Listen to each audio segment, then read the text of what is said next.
This is not a story we wanted to report. This afternoon we got a grim news flash. An Indian student has died in the Ukraine conflict. It happened in Kharkiv. It is the second largest city of Ukraine. Russia intensified its attacks to take Kharkiv today. The Indian student was killed in one such Russian attack. His name is Naveen Shekharappa, finally a medical student. He was from Karnataka in India. The war had forced Naveen to live inside metro stations. Metro stations are doubling up as bomb shelters in Ukraine. This morning, Naveen left the safety of a metro station to buy some supplies. He was at a supermarket near the city center. That's when the Russians struck.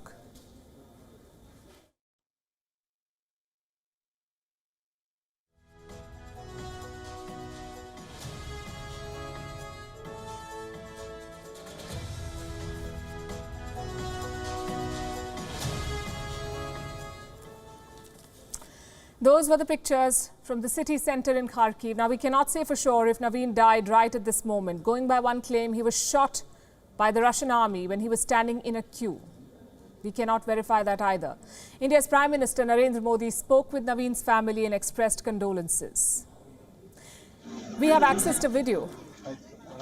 It is believed to be Naveen's last conversation with his family. ಬಂಕರಿಗೆ ಅಲ್ಲ ದೊಡ್ಡದು ಏನೋ flag ಇತ್ತಪ್ಪ ಅಂದ್ರೆ building ಮೇಲೆ ನೀವು flag ಹಾಕ್ರಿ.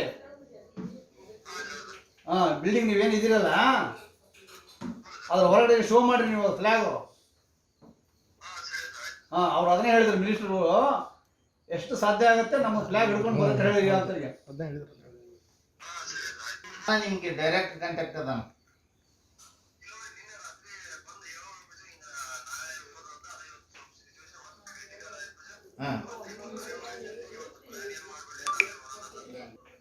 ಈಗ ಬೆಳಗ್ಗೆ ಟಿಪ್ಪನ್ ತಂದಾರ. ಈಗ 10 ಅನ್ನೋದಕ್ಕೆ ಯಾರು ತರ್ತಾರ? ಹೌದಾ? ಈಗ ಬಂಕರ್ನಾಗ ಎಷ್ಟು ಜನ ಅದರಿ ಪದಿ ಈಗ ಇಂಡಿಯಾದಾಗ?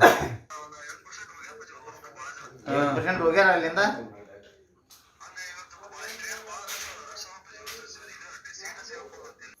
ಹೋದ್ಬಿಟ್ಟು ಮೆಸೇಜ್ ಕೊಡ್ಕಂತಾರ, ನಮ್ಗೆ ಇದನ್ನ ಮಾಡಕ್ಕೆ ಆಗೋಲ್ಲ. It's an extremely unfortunate turn of events.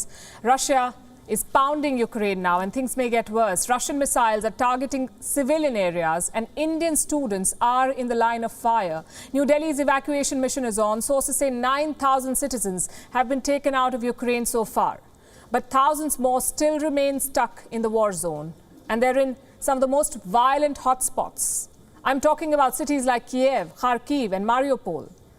How will India ensure their safety? Can all Indian students and citizens be rescued? Has the time come for India to ditch neutrality and pick a side in this conflict? On Gravitas tonight, we'll discuss all of this and more. First, the aftermath of today's tragedy.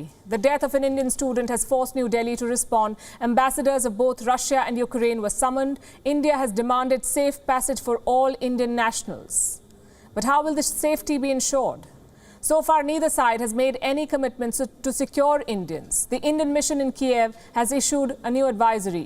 All Indians, including students, have been advised to leave Ukraine today itself. Again, the question is, how will they do that? No planes are flying in and out of Ukraine. The only options at this point are land routes by road or train. India is seeking the help of Ukraine's neighbors, Poland, Hungary, Slovakia, Romania. Indian missions in these countries have sent diplomats to their borders. They're stationed at these 5 border checkpoints and they're facilitating the evacuation of Indians. It's impossible to get out all of them immediately. That is a fact. This is a war zone. And situations tend to become unsavory. Last night we showed you some images, Indian students being harassed and abused by soldiers. These are pictures from the Ukraine-Romania border. More than 100 students are still believed to be there, waiting to be evacuated and being targeted by agents, they say. हम लोग अभी केपीपी Tessa border पे हैं।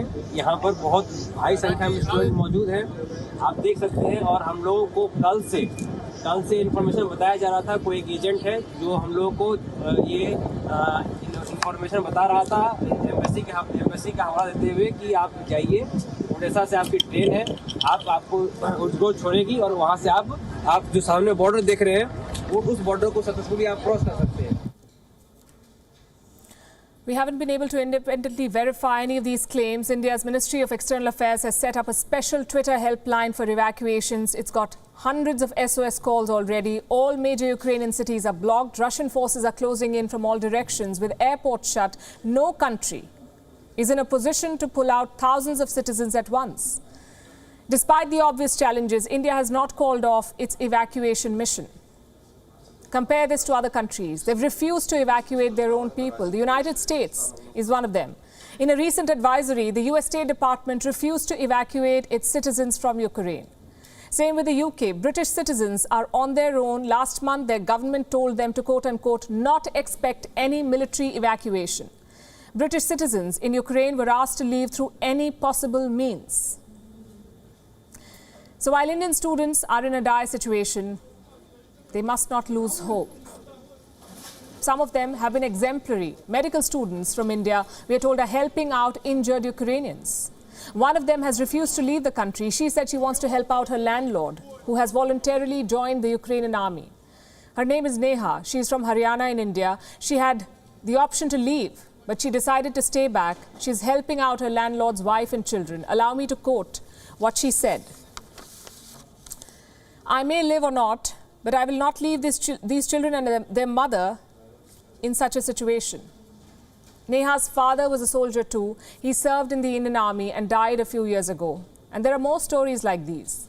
Another student is from Kerala who decided to rescue a dog while she was being evacuated. She refused to abandon him. And it's important to dwell on these stories of courage and hope, especially in tough times, because when hope is lost, all is lost. So I shall repeat what I said last week. Our message to the Indians in Ukraine is this: your country is rooting for you and we can't wait for you to return home. WION is now available in your country. Download the app now and get all the news on the move.